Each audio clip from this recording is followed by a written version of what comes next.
Hey there, how are you doing today? So, my dad went to a swap meet.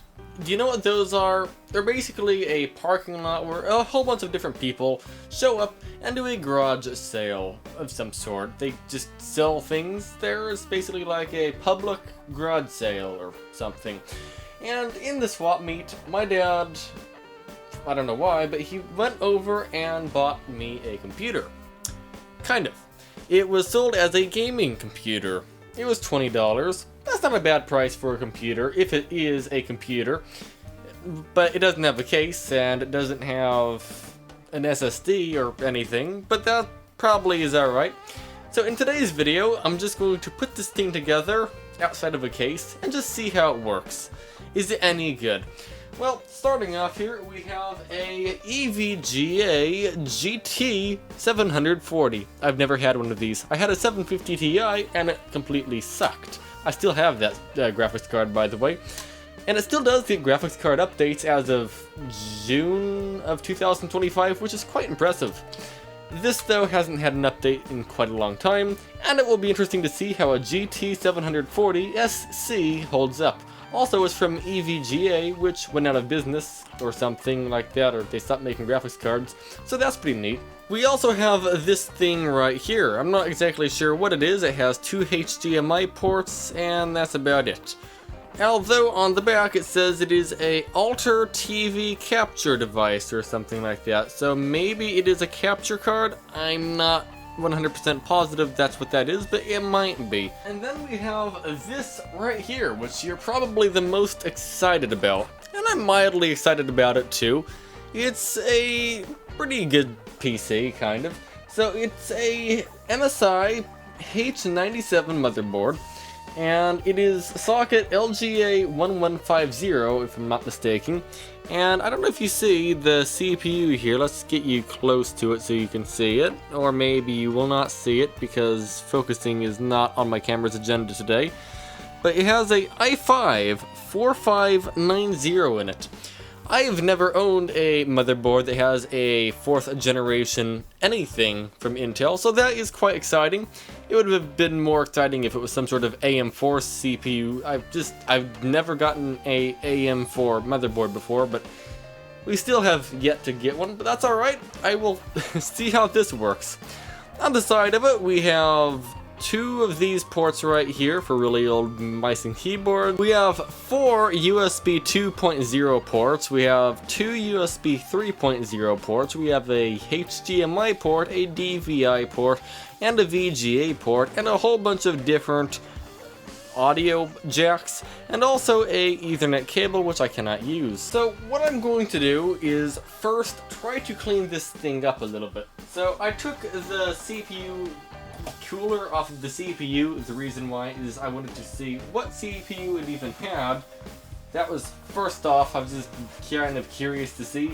So because of that, we have to kind of clean up the cooler a little bit and clean up the CPU to get it ready to apply some new thermal paste to go and set this thing up so it works. And I'm going to try to do this as a tutorial of some sort. But this isn't a super in-depth tutorial, but it's just going to show you don't need a fancy case or anything for a PC to work. All you need is just kind of what you see on the table here. So this is the bottom of the CPU cooler. As you can see, it is not exactly clean. It's like all covered in thermal paste, and it's all kind of dried out. And that is not ideal. We need to clean it. I'm just going to wipe it with this paper towel until it becomes clean. That might take a little while. It might require a little bit of scrapage maybe, or twistage or something. Maybe I need to use my fingernail to scrape it. That might be the best idea here. There is rubbing alcohol, which will definitely help, but I find just using your finger here just to like scrape it kind of, that works the best if you have fingernails. Alright, it is pretty clean, so now I will wipe it off with the paper towel, and from here you could just apply thermal paste. Or if you want to be really thorough, what you need to do is get yourself a bottle of isopropyl alcohol, and we'll just open up the cap here and put it on a paper towel like that, a little bit more. And you could just wipe off the copper with the isopropyl alcohol. I do not normally do this, But being that this is a CPU cooler I've not really replaced the thermal paste on recently, I'll just clean it. This is really soft copper. I put like marks in it with my thumb. That's not good. I didn't mean to do that, so don't do what I did apparently. Apparently this cooler is extra weak for some reason. And with the CPU, we are going to do the same thing. We'll just wipe it off with some rubbing alcohol on a paper towel, and good enough. It is clean enough that it will satisfy the needs for this CPU. I don't think it's going to be necessarily very hungry in power. And yes, I know I've been dropping a lot of things, but I may have just broke my thermal paste bottle. I don't know how I managed to do that exactly. There's supposed to be a tip in here somewhere. That's fine. I'll just squeeze it and see if it comes out. Oh, yep, okay, it is definitely coming out. And I would say, or will say, that is enough thermal paste on there to do a lot more than what I need, so that is perfect. So now we will attach this cooler right here. Now, how are we going to attach it, you might be wondering? Well, first of all, you need to know where the fan ports are, or the fan power pins are on your motherboard. In this motherboard's case, it is right here. So we're going to figure out what the easiest way to have this cable reach this pin would be. Would it be this way? Actually, kind of, because the wiring's routed all through the fan. I think this way might be the best route because it would just plug in like that. So that's what I'm going to do here. So we're going to just align these things so the little pins get ready to go through the motherboard. And I think we need to, let me just show you, holy smokes. Yeah, don't do whatever I just did right there. I have to clean all that up now. I've got thermal paste in the RAM slot. What I want to show you is how these things work. So how these things work is you twist these little pins to the right, and you go over and push it, and when it does that, it pushes the little black thing in here and pushes the clear things apart, and that is how it somehow holds itself onto the motherboard. And to loosen it, you twist it to the left, and then you just pull up, and it unpops itself. So that's what we need to do over here to make this thing hold itself to the motherboard. So make sure all of these little things are twisted all the way to the left and are popped out. And now we're going to just wiggle it around, make sure there's some space between the motherboard and the table. Okay, so now that it's being wiggled around, we know it is kind of inside the motherboard, those little things. So we're going to twist this to the right, to the right, to the right, and to the right. And now we're going to have our hands under the motherboard right where, let's say, this pin is, so we can support the motherboard while we push down. And, okay, one click is in. So now what we're going to do is go over to the opposite side of the motherboard, which is this one right here, and we're just going to push down on it, just like so, and that's in. And then we're going to go, doesn't matter which one, the right, or the top left or bottom left, it doesn't matter, but we want to go to the opposite side, so we'll just go with this one right here, it really doesn't matter at this point. And now we have the top one here. We're going to again support it with our hand and pop it in. So now the CPU cooler is officially attached. We can of course give it like a little bit of a wiggle. It is firmly on there, so that is good enough. And then we just have to push this connector on just like this. It can only go on one way, and it is hard to put it on wrong, so don't worry about that. Alright, so in this PC we have 16 gigabytes of RAM or two 8 gigabyte sticks. So that is quite awesome. That means we have a total of 16 gigabytes of RAM to mess around with, which will be quite handy. So now what do we need to do? Well, now what we need to do is figure out what graphics card to use. We are going to be using this graphics card right here, the NVIDIA GT 740. And I don't know if you can see inside, I don't have the flash turned on, but it is a filthy mess inside, and I'm pretty sure it has never been cleaned. And the right thing to do would be to go over and take it all apart and clean it.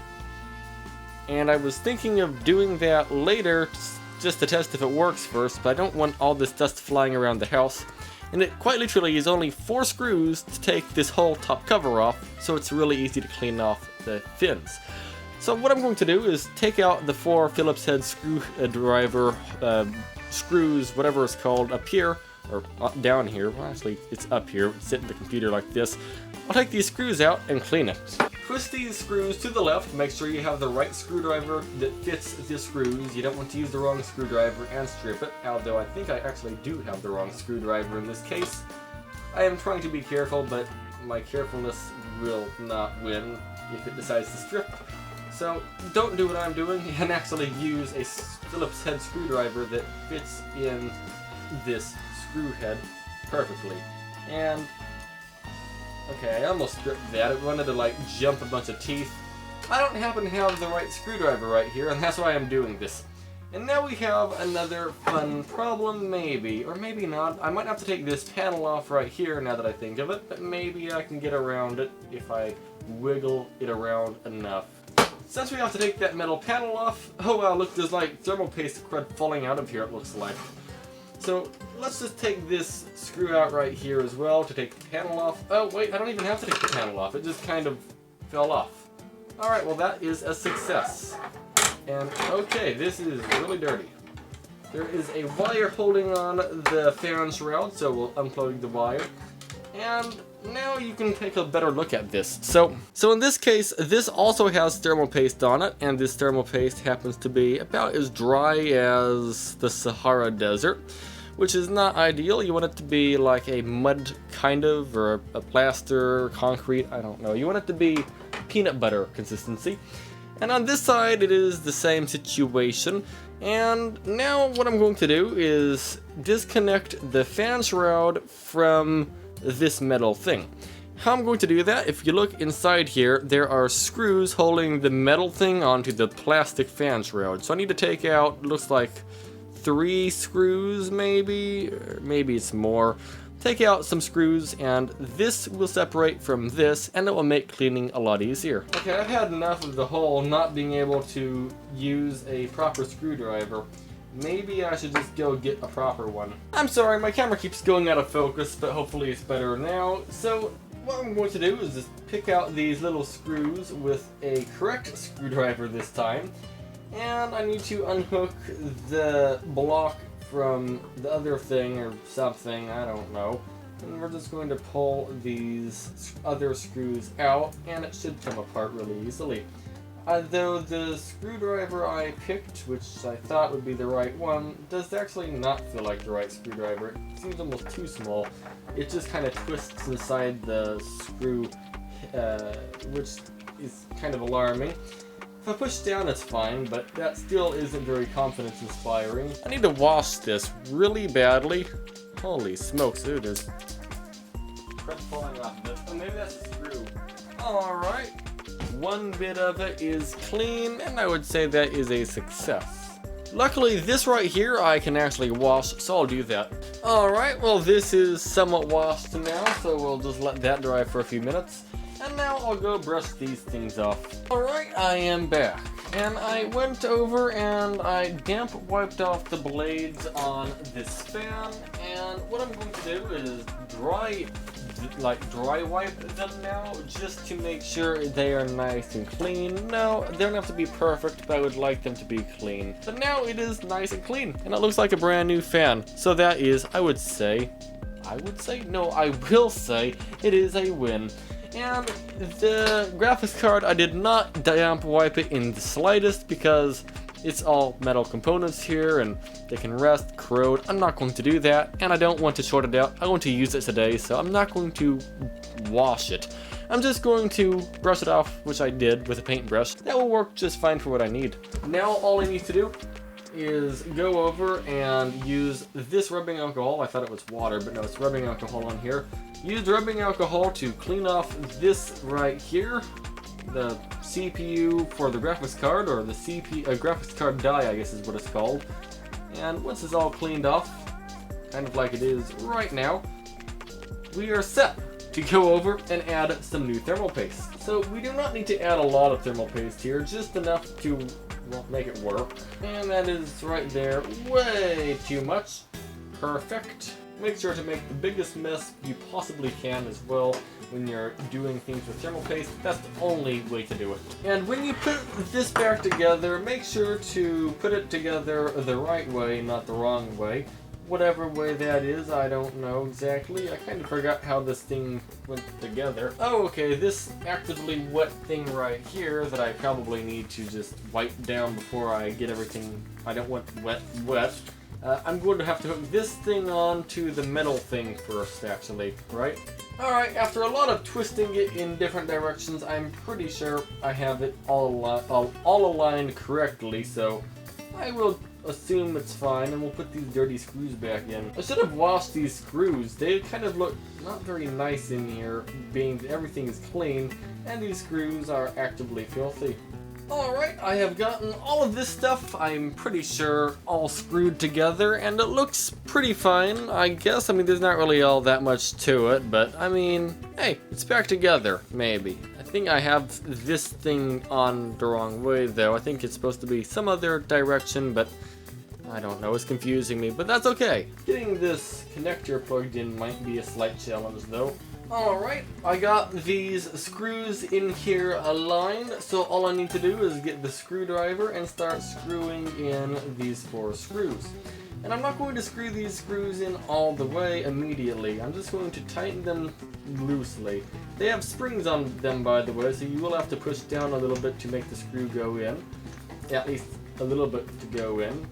And it's not going in at all, which is even a better sign, actually. Why aren't you going in? Oh, because I don't have the screw holes aligned. Okay, take 2. There you go, and now it goes right in. And I'm not going to screw them in all the way. I'm just going to put them in part way, again, on opposite sides of each other, and then I will slowly tighten them across from each other, if that makes any sense. Alright, so I've tightened all of these. I started with this one, and I ended with, I think, this one. It doesn't really matter. So now I'm just going to tighten it all the way. Loose, like, I'm not going to, like, tighten it down hard, but I'm just going to tighten it until it stops turning freely. And we're just going to do that with all 4 sides. And now I'm going to go over them one more time, just to make sure they are snug without stripping the screws any further than they already are, because we don't want it to be not snug. Alright, now they are snug. We have one last little screw to put in, this one right here. It doesn't really matter how you put it in, just put it in. One neat thing about the GT740 is that it actually doesn't have any external power requirements, which I just like noticed now. We have gotten both of these computer components right here cleaned and ready to go. But that leaves us with this right here now. It is also probably dirty. Actually, no, I take that back. The power supply looks pretty clean on the inside, which is awesome, because I'm not taking it apart to clean it. It is a Thermaltake! I don't know if that's a good brand or a bad brand, but I hear quite a bit. It's like pretty popular. It is the TR2 700 watts. Is it good? I don't know. It has a 5-year warranty. It weighs quite a bit. But the weight of it doesn't mean anything, but that's alright. So now that we've looked at everything, it is time to hook everything together, and hopefully it works. So we got this cable right here for the power supply. It doesn't really matter where the power supply goes, so we'll just set it, I don't know, in the back there somewhere. We won't be plugging the power supply in quite yet. Now we need to hook the graphics card up. The graphics card will go in the top PCIe slot, which in this case is this one right here, highlighted in blue. And you might notice it's not going to plug in, and the reason why is there is a table in the way. It's not really meant to be used on the table like this. Some things you could do, you could put this on a box and raise it up a little bit. That is the best preferred way. Make sure, by the way, that you do not do this on a metal table or something that conducts electricity. Wood is fine, cardboard is fine, but metal or something, don't do that on a metal table. But you could also just slide this to the edge of the table, and that will also fix that problem. Now what I need to do is hook up the power supply to the PC. Ooh, it has like a little wrap around it, so it like is a shorter, more manageable cable or something. Oh, that's neat. It's from Ener Max. Okay. I don't know. I'll just take it off for now so I have a bit more cable length. So this cable we need to just push down onto this connector right here. It is called the 24-pin PCIe connector. It literally has 24 pins on it. And you just want to push it down as hard as you can until it either makes a snapping noise or it hooks on good. And now we need to hook the CPU part of this up to this. how do you do that? Well, this right here is the 8-pin CPU connector, so we just need to find an 8-pin connector on this big mess of wires, which is tangled up with that other left cable. So let me try to walk you through what most of this stuff is. So this right here, this actually says CPU on it, so this is the cable we need for the CPU. I thought it was actually going to be in this mess, but it isn't. All of these things right here are for your hard drives. Each one is for a hard drive. If you have several hard drives, you'd plug them into this cable right here to power them, but we're going to ignore those cables for right this minute. You have these cables right here. For example, this one, PCIe. What is that for? Well, that right there actually powers your graphics card. In this case, we do not need that because it doesn't have a PCIe external power required. You don't have to power the graphics card. The slot's going to power this specific graphics card. Let's get this CPU pin right here, and we will plug it into the CPU slot, and it only goes in one way, but I'm not sure which way that one way is. Oh, I guess it's this way, I think. I don't know, we'll just try it out. And yep, it plugs in. Alright, we are good. Alright, well now what do we need to do? Well, what we need to do now is hook up the monitor to the graphics card. The graphics card has HDMI that is weirdly small and 2 display ports, DVI ports, my bad. And I happen to have a DVI cable right here for my monitor. The monitor doesn't even have HDMI. Either way, we'll plug that in. You're supposed to screw these in, by the way, so you don't unhook this from the graphics card aggressively and bend pins. I've never bent pins, and it's hard for me to unscrew these for some reason, so I'm not going to bother trying to make it look correct. So now what do we need to do? Well, what we need to do now is plug in the power supply, alright? And that is pretty straightforward. I assume you have a good idea on how to do that. It's just the same as plugging in any other power supply. You just plug it in, and yeah, it's in. Okay, and now we'll turn the power supply on. And sometimes, on some computers, the computer might just come to life right now, but it's not. And you might be wondering, well, how are you going to turn this thing on? There's no power button. What are you doing? How are you going to... It's stuck right here. What are you doing? Well, here's the thing. So, on a motherboard, there's usually 2 pins, and if those 2 pins are bridged together, let's say with a piece of metal or a screwdriver, or in this case, if this is the right kind of metal, a engine push rod, we'll just use an engine push rod because why not? That's kind of odd, but it works. Either way, what we need to do is we need to bridge those 2 pins together. And finding those 2 pins could be somewhat difficult. On the bottom of the motherboard, which is, for me, the top over here, there might be something that says power on it, but one thing I normally do is I just blindly just run it along here, and eventually one of these pins is going to start the computer up. That's one way of doing it, but that way I'm doing it might end up frying something if you do it wrong. If you're not, lucky. I'm going to assume it's going to be fine though, but that's not the right thing to do.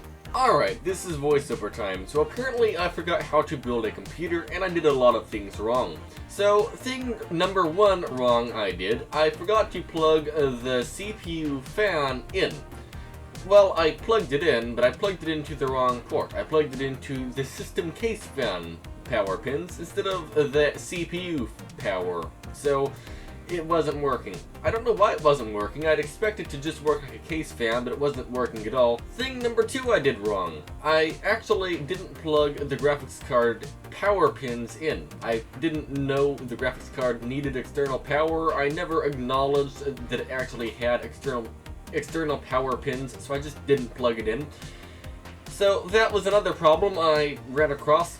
And then another problem was I couldn't work out where the 2 pins were to turn the computer on, and I kept bridging random pins, and then I thought, oh, maybe it's one of those motherboards where you actually have to have 2 pins bridged, and then you have to bridge 2 other pins together for a moment to get the thing to turn on.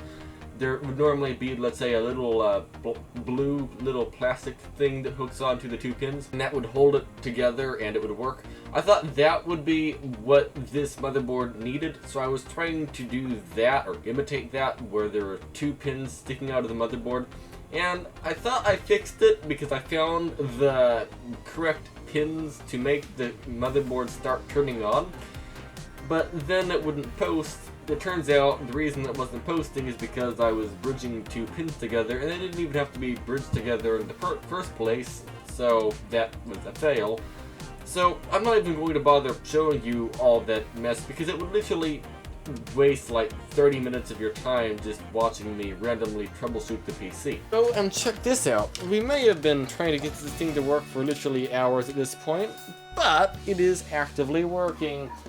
And it says it has an i5 4590 at 3 GHz and 16 gigabytes of DDR3 at single channel 1333 megahertz or something.